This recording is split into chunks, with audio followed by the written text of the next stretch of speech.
Olá, seja muito bem-vindo, muito bem-vinda ao Conversa Diária. Aqui no meu, no seu, no nosso bate-papo leve, descontraído e cheio de boas histórias para contar. Aqui a gente fala de tudo um pouco, como aquela boa conversa entre amigos. E hoje nós vamos conhecer a trajetória de um professor universitário. Ele atua há mais de 40 anos na área da educação. Ele também é geógrafo. Tem muita coisa boa para contar para a gente. Então vamos conhecer Sebastião Clementino da Silva, mais conhecido como Professor Macalé. Seja muito bem-vindo ao Conversa Diária. Obrigada por aceitar o nosso convite, professor. Obrigado, eu que agradeço essa oportunidade de poder falar não só com a categoria, mas também falar da importância da educação e de ser professor. E o senhor tem uma vasta experiência, né, para compartilhar com a gente, mas antes até de falar, entrar na questão da educação, da parte acadêmica, eu gostaria que o senhor se apresentasse para nós, né, da trajetória, desde a infância, que a gente gosta de conhecer um pouquinho da origem familiar. Conta para a gente, né, quem é e também uma curiosidade. O professor Macalé, quando surgiu e qual é o significado também? Ok, tudo bem. É, olha, em termos de família, meu pai era ferroviário, da Companhia Paulista de Estrada de Ferro, que depois passou a chamar-se FEPASA, mas era Companhia Paulista. É, a minha mãe era dona de casa mesmo, né? E tal. Meus irmãos, meus irmãos, o Célio, que já faz tempo que faleceu, foi jogador do Noroeste, jogou muito tempo no Noroeste, depois esteve no Rio Claro, o Velo Clube de Rio Claro. E o meu outro irmão, Paulo Roberto, foi locutor da 94, da 96 no passado, está aposentado como locutor. A minha irmã formou-se em pedagogia, né? Aliás, não era nem pedagogia na época, era normal, né? Ela fez o normal. E a minha vida, eu nasci em Tibiriçá, um distrito de Bauru, mas só nasci em Tibiriçá, depois nós viemos para Bauru, quando meu pai veio trabalhar na Companhia Paulista de Estrada de Ferro. Eu tenho três filhos, dois formados em gastronomia, a minha filha mora na Espanha, nessa parte de gastronomia. O nome dos filhos para gente? Aline Cristina, que mora na Espanha com dois filhos, né, que moram lá na Espanha também. Eu tenho Elton Augustus Clementino da Silva, também com dois filhos, formado em gastronomia. E o mais novo, com 42 anos já, né, é o Alisson José Clementino da Silva, fisioterapeuta e fisioterapeuta da Unimed de Presidente Prudente. A minha esposa Tânia, né, ela é formada em enfermagem. A primeira, a primeira esposa, ela era formada em inglês, formou-se junto comigo. Aí ela faleceu, problema de Alzheimer. Aí eu casei pela segunda vez com a Tânia, que é enfermeira, né? E então, mais ou Segue menos uma isso. trajetória aí É, juntos, né? Muitos anos. e aí você perguntou como surgiu o Macalé. É meio gozado isso daí, sabe?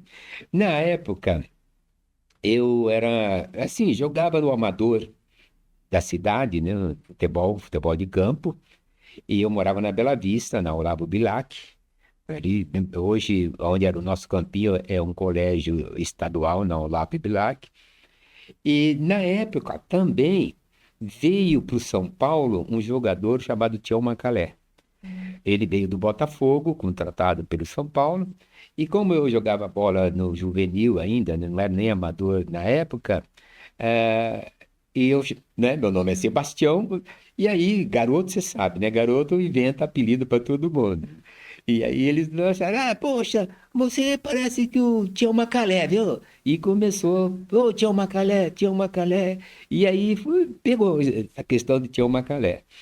E quando eu fui para, que eu me formei e tudo na faculdade, antes disso, eu fui lecionar no Objetivo, que era curso Brasil, Eu comecei lecionando lá em 1973, e o primeiro dia que eu fui dar aula, eu coloquei na lousa, né?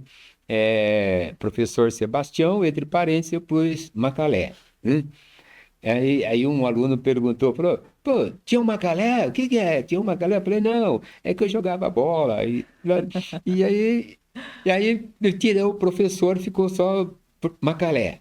Aí, no cursinho também, essa parte toda, e pegou esse apelido aí até hoje. E Mas quando, pois, e quando eu fui para a faculdade também, eu vou contar uma passagem que na época era 1985, né, ainda na época da ditadura, eu fui lecionar estudos de problemas brasileiros.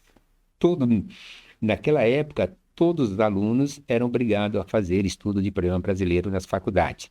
Quando era educação infantil, era eh, educação moral e cívica, né, que tinha que aprender, porque era o período militar e tinha que aprender a cantar o hino e falar dos ministros, essas coisas todas.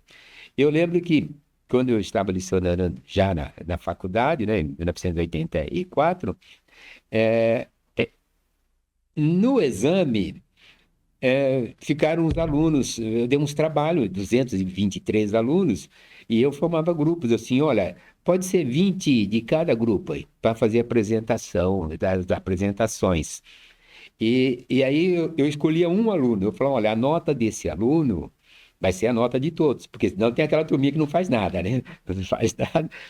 Aí eu peguei e falei assim, a nota de um vai ser todo mundo. E eu escolho quem vai falar aqui na frente. Tinha que subir lá no palco, tal, essas coisas todas, né? Das matérias, né? Que a gente estava lecionando.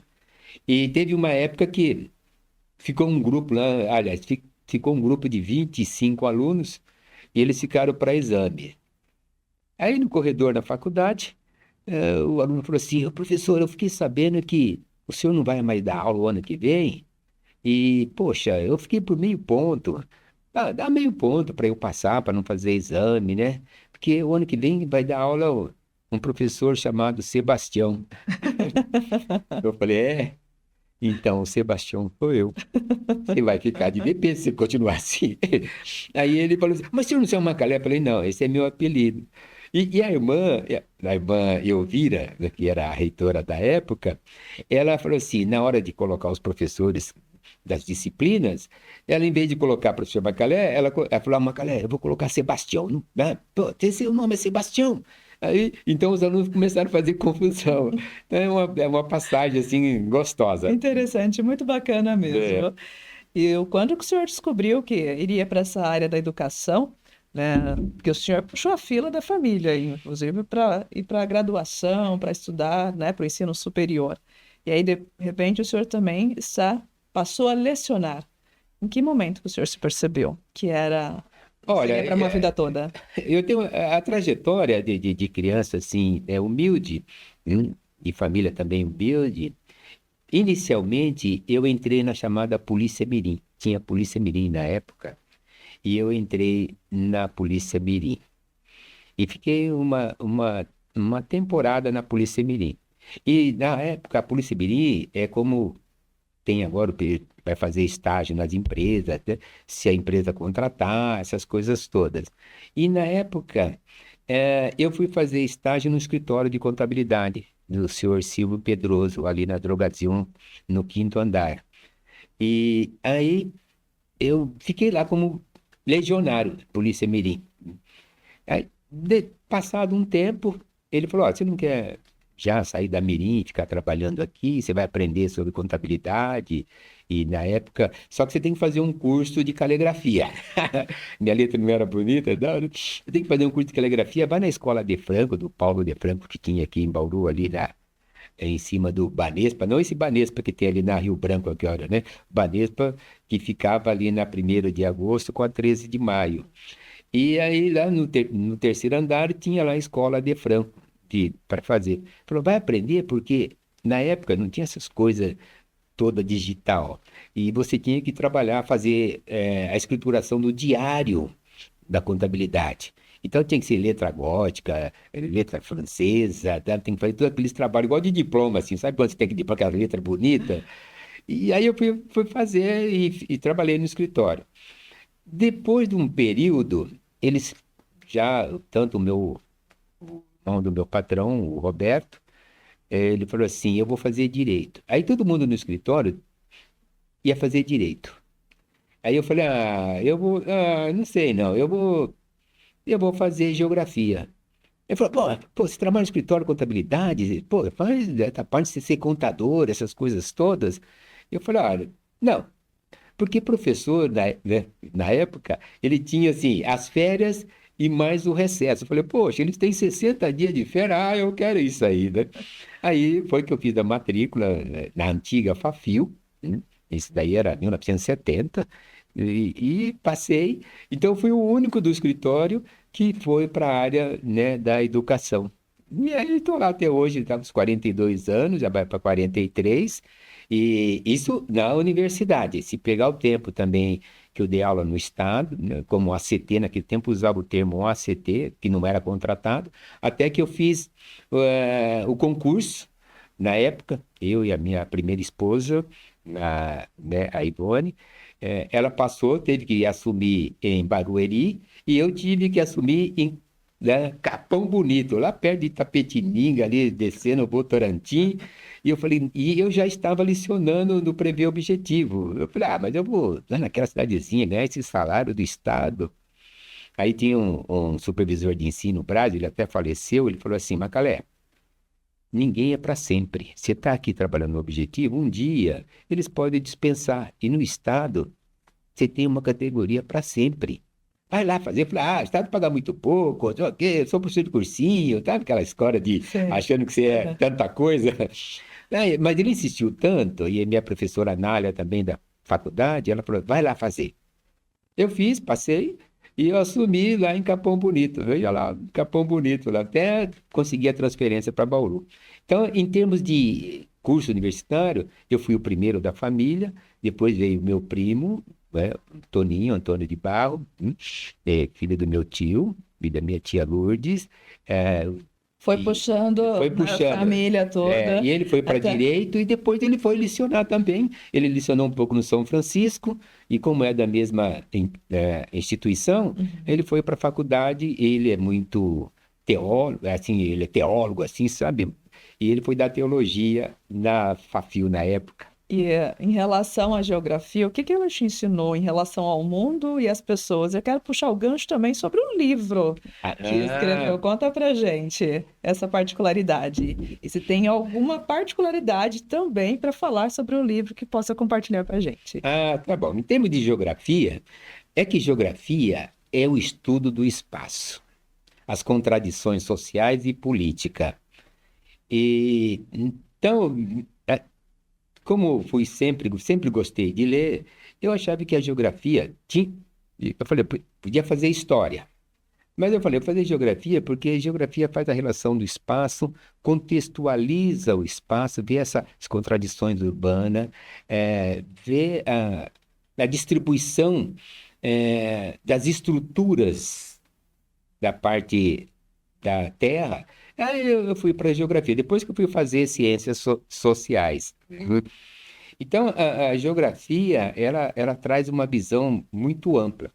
Mas eu vou falar uma outra coisa que eu tive a felicidade de conviver com ele, já morreu, o professor Milton Santos, um dos maiores geógrafos do mundo, ganhou o prêmio francês na época, né? E eu tive a oportunidade, a gente estava fazendo uma viagem num congresso para Cuba, e no avião que eu estava indo para Havana, de repente, quem vem chegando lá para sentar era o professor Milton Santos. Eu tinha lido os livros dele, né, mas assim, não tinha oportunidade.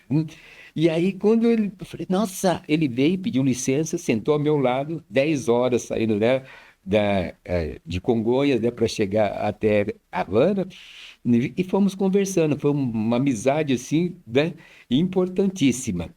E aí, como eu tive esse prazer, nós fizemos o seguinte.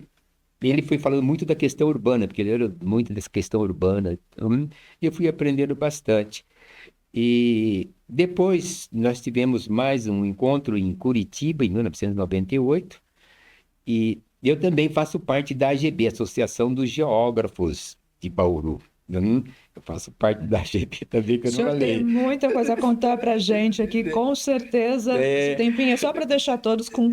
Quero saber muito mais sobre sua certo. história, né? Conta para gente sobre o livro também que o senhor Uhum. lançou, né? Na visão de um geógrafo. Olha, o livro foi uma coisa assim, que foi um sonho, se a gente for pensar bem. Como professor de geografia e de geografia urbana e de estudo de problema brasileiro na FAFIU, que depois virou Unisagrado, né? Eu tinha assim o objetivo de fazer uma disciplina, levar assim a parte técnica fora da sala de aula. Foi aí que eu fiz a primeira viagem com meus alunos de arquitetura e de relações internacionais, de geografia e de história, que eu falei, olha, vamos fazer uma viagem para Brasília. Aí nós fomos para Brasília, ficamos 2 dias. Geralmente viajava de sábado para domingo, né? Por causa do trabalho, dos alunos, essas coisas todas.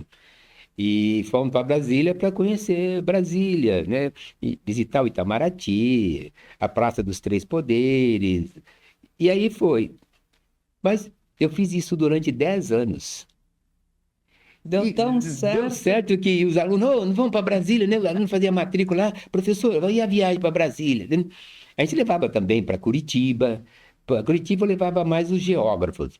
A gente ia até o porto de Paranaguá, porque na época o governador Jaime Lerner, ele estava vendendo a Curitiba como espaço turístico, né? É o Jardim Botânico, não sei se você conhece Curitiba ou já ouviu falar. Curitiba é o espaço, ele, né, assim, tem muita coisa a ver com Brasília em termos de espaço, de espacialidade. E aí eu levava os alunos, descia até Paranaguá, mas antes parava em Morretes, que ali tinha uma feijoada ali de Morretes, então, esse eu levava aluno de geografia. E aí também levava os alunos para visitar Ouro Preto, Marianas, Congonhas, essa é a parte de história. Hum.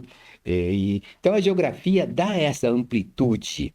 Agora, quando foi no início de 2025, janeiro, eu falei, por que que eu não vou escrever um livro sobre Brasília?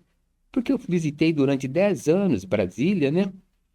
E eu via uma contradição. Não é que eu estava querendo questionar o Oscar Niemeyer, né? Quem seria eu para fazer isso, né? Ele é um dos maiores arquitetos do mundo. Mas eu senti. Você conhece Brasília, não? Não. Eu sentia que Brasília tinha espaço muito disperso. Porque quando você olha assim de manhã, que a Globo mostra assim, a esplanada dos ministérios, né?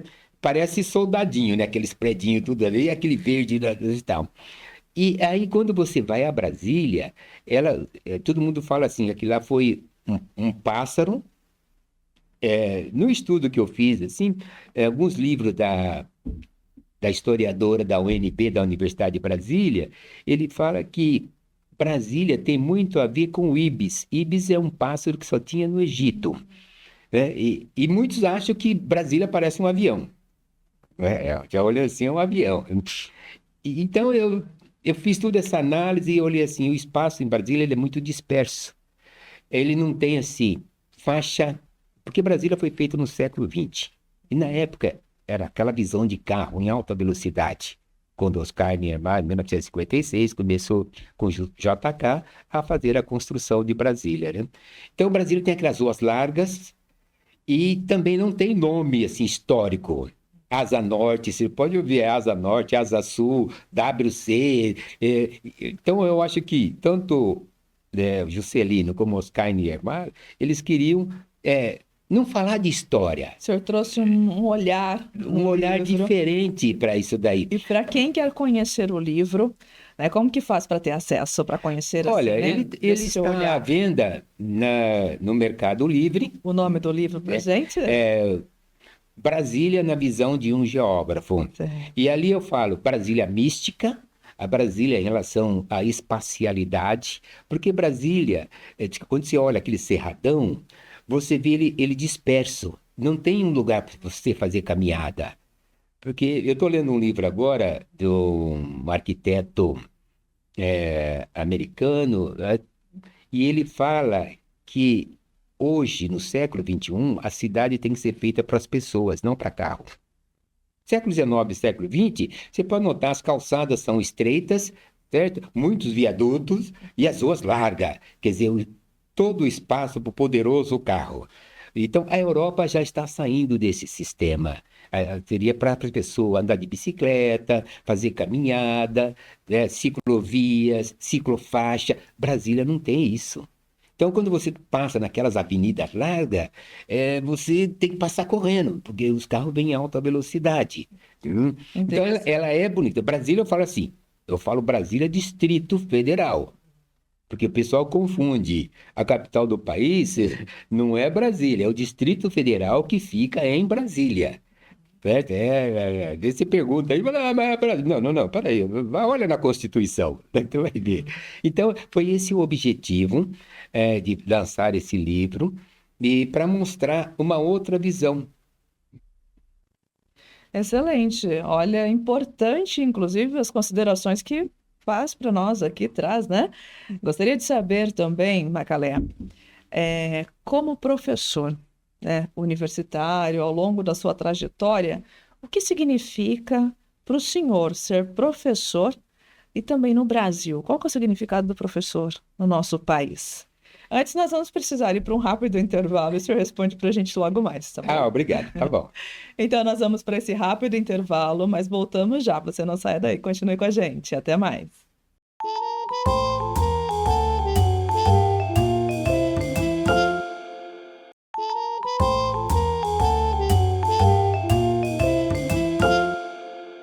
Voltamos com Conversa Diária. O bate-papo de hoje é com o professor universitário da Unisagrado, ele também é geógrafo, Macalé, como é mais conhecido. Professor, então, nesse nosso bate-papo, antes do intervalo, deixei uma pergunta para falar sobre o significado e a importância do professor, né, no Brasil, inclusive para o senhor que atua, colocando na ponta do lápis, há mais de 50 anos. Realmente, ser professor no Brasil é enfrentar desafios, certo? É quebrar obstáculos no Brasil. Não foi valorizado e não é valorizado ainda o professor no Brasil, porque com o professor você transforma, sem professor você regride. Então, a importância do professor para um país como o Brasil, que é um país de terceiro mundo, que está em desenvolvimento, e no mundo atual, o professor é aquele que dá equilíbrio no conhecimento, sabe? Que prepara para o mundo. É como se fosse um foguete, ele lança as ideias. E essas ideias, elas têm que ser concatenadas pelos alunos e transformar isso em realidade. País que não considera professor é país que não vai a lugar nenhum. Embora tenha todo o estatuto do professor, tem o piso salarial, que é uma miséria de 5.480, uma coisa assim mais ou menos, né? Que ia ter reajuste, um piso salarial para um professor, que ele trabalha antes, durante e depois, antes de chegar na sala de aula. Então, eu vou dar um exemplo assim. Por que que a China hoje está sendo considerada a segunda maior potência econômica? Quizás, antes de terminar o século XXI, será a primeira. Primeira coisa que Deng Xiaoping e Mao Tse-tung e agora, né, o Xi Jinping, eles fizeram todo aquele conhecimento confucionista. A educação transforma. E se a gente não preparar e ficar com essas apostilas decoreba, sabe, não vai chegar a lugar nenhum, não projeta. Então, o professor, ele é essencial para o progresso de uma nação. E hoje, com as inteligências artificiais, a IA e também a tecnologia, né, principalmente na questão das redes sociais, como que o senhor vê também essa educação na atualidade? Olha, a inteligência artificial é como se fosse a Revolução Industrial do século XVIII, sabe? Ela transforma, tem que saber usar. Eu vou dar um detalhe aqui. Quando eu dou prova na minha disciplina, eu deixo os alunos usar o celular. Sabe essa história de ficar assim? O professor Macalé falou, agora é a prova. Vocês vão ter que retribuir na resposta igual o professor Macalé. Não, não é isso. Eu dou as perguntas e eles podem consultar no celular. Nada de decoreba. Sabe? Porque eles têm que criar. Tem aluno que pega e usa a inteligência artificial, né? Aí você vê que tá todo o contexto, tudo certinho, assim, ó, vai de cima, embaixo, né? Mas quando eu dou assim, cara, não é assim, o que que é aquilo? O professor tem que dar. Desenvolva um texto que estabeleça uma relação entre a disciplina que você está atuando e as questões econômicas e sociais dessa disciplina para o futuro. Ele vai ter que procurar, mesmo que ele coloque no IA. Então, ela veio assim como uma auxiliar. O mundo mudou. Quando veio a Revolução Industrial, falaram assim, né? Nossa, e agora, né? Aí, quando veio a internet e veio também o computador, falaram assim: agora não precisa mais de papel. Né? Então, são revoluções que a gente tem que passar para crescer e se adaptar. Agora, o professor também tem que se adaptar a essa nova realidade. É importante É importante. para ambas as partes. Conciliar a IA com o ensinamento e as respostas. Porque se ele ficar só nas respostas da IA, ele não leva o conhecimento da sua integridade. Então, eu acho assim, valorizar o professor, readaptar o ensino com a IA, com a inteligência artificial, para que esse aluno, porque o jovem está aí, ele está o dia inteiro. Essas redes sociais, eu falo para os meus alunos, olha, vocês podem até usar redes sociais, mas vê os jornais também, vê aquilo lá para ver se é fake news. Olha, vê o jornal tal, e aí você tira uma conclusão, porque eu brinco com eles, falo, olha, não vem com esse negócio aí só de Instagram, só de TikTok, porque se você não tiver uma complementação e a fonte de onde você tirou isso adequadamente, você não vai a lugar nenhum. Então, eu acho muito importante. Excelente, professor. O senhor também faz parte, né, do sindicato das escolas particulares. O senhor está na presidência. Qual que é a importância, né, também de defender os professores na atualidade? Olha, não é fácil não, viu? O sindicato, eu já estou já há muito tempo, eu preciso sair do sindicato, porque já faz quase 30 anos que eu estou na presidência do sindicato aqui na região. Mas o sindicato é aquele que vai dar um norte para as questões trabalhistas e sociais dos professores.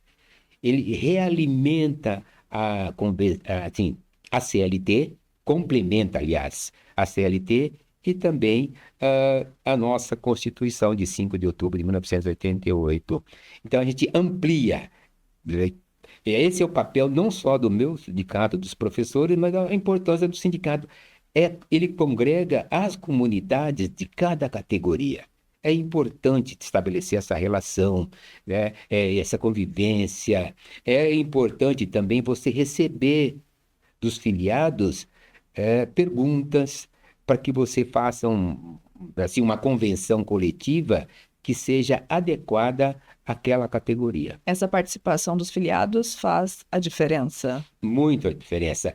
E no mundo atual, do jeito que está a conjuntura no Brasil, eles não querem ser sindicalizados. Há uma queda de sindicalização se nós levarmos em conta. Por que o senhor vê desta forma? Porque, Não só o senhor, né, no geral. porque a mídia, de modo geral, eles costumam, assim, a nossa Câmara dos 500, né, dos deputados lá, né, tanto os 513 deputados, mais os 81 senadores, eles não conseguem enxergar a importância do sindicato de complementação, né, das propostas, né, de cada candidato daquele.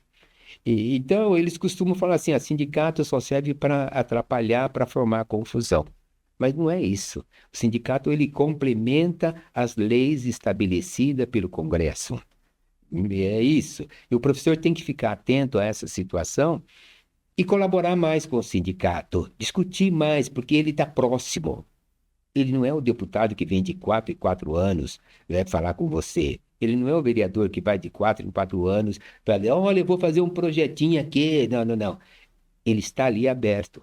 Então, o sindicato ele tem uma função fundamental de congregar a categoria e estabelecer um caminho. Essa é a importância do sindicato. Olha, nós estamos caminhando para o final do bate-papo do Conversa Diária. É claro que eu gostaria de te perguntar muitas outras coisas, mas o nosso tempo ele está se esgotando e eu gostaria de deixar uma pergunta em aberto. Se tem algo que não foi perguntado que gostaria de compartilhar conosco. Olha, eu vou tirar uma fala do Vinícius de Moraes. A vida é arte de encontro, embora haja tanto desencontro pela vida, tá? É isso. Ser professor é a arte de encontro, desencontro.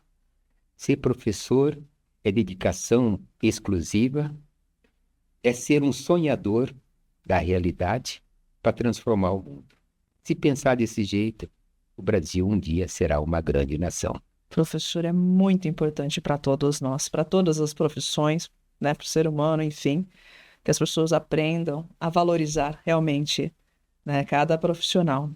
E tem algum momento marcante, professor Macalé, para compartilhar conosco, entre tantos outros que o senhor já vivenciou nessa longa trajetória como professor? Olha, eu coloco meu momento marcante como geógrafo, depois como professor, o meu encontro com o professor Milton Santos, maior geógrafo do mundo, em que eu tive o prazer de apresentá-lo num congresso em 1996, aqui em Bauru, viu? No Guilhermão, da Unesp, com mais de 1.000 convidados, dentro da Espanha, como de Cuba, do Chile, e aquilo foi uma emoção tão grande, eu tenho até as fotos, né? Emoção tão grande de falar quem era o professor Milton Santos, e aí chamá-lo para falar sobre a questão por uma nova globalização. Nova globalização era a ideia que o professor Milton Santos tinha de uma globalização mais assim, que ela mais inclui do que exclui, porque a globalização ela só favoreceu as grandes potências para vender produtos mais baratos. Muito bom. Agora, para fechar mesmo, vamos deixar um recadinho para quem nos acompanha, aquilo que estiver no coração? Fique à vontade. Olha, ser professor, eu acho que é uma dádiva. Eu acredito que os jovens, mas não precisa ser só professor da universidade, mas que tenha sonho. O importante de um jovem, de um adulto, um adolescente, é sonhar. O sonho desperta. O sonho leva a gente a lugares longínquos, lugares assim que você jamais imaginaria atingir. Sonhar sempre. Eu acho que isso é importante. E acreditar no seu sonho. Aí você terá uma estrada imensa da vida. Muito bom. Obrigada por compartilhar um pouquinho da sua história conosco, da sua trajetória. Gratidão imensa. Que o senhor continue inspirando outras pessoas por meio da educação, contagiando muitos outros também, formando muitos outros profissionais. Eu que agradeço a oportunidade de vocês, sabe, de ter esse momento assim de reflexão, de ser professor, de ser presidente de sindicato, do que é a educação e a trajetória de um professor, sabe? Eu fico muito lisonjeado em participar desse programa. Agradeço, parabéns a todos. Obrigada, professor. Sucesso para o senhor. Tudo de bom. Então, nós encerramos hoje o Conversa Diária com o professor Macalé. Ele que trouxe um pouquinho da sua trajetória aqui para a gente. Aqui eu vou deixando para você meu forte abraço e até o nosso próximo encontro. Tchau, tchau.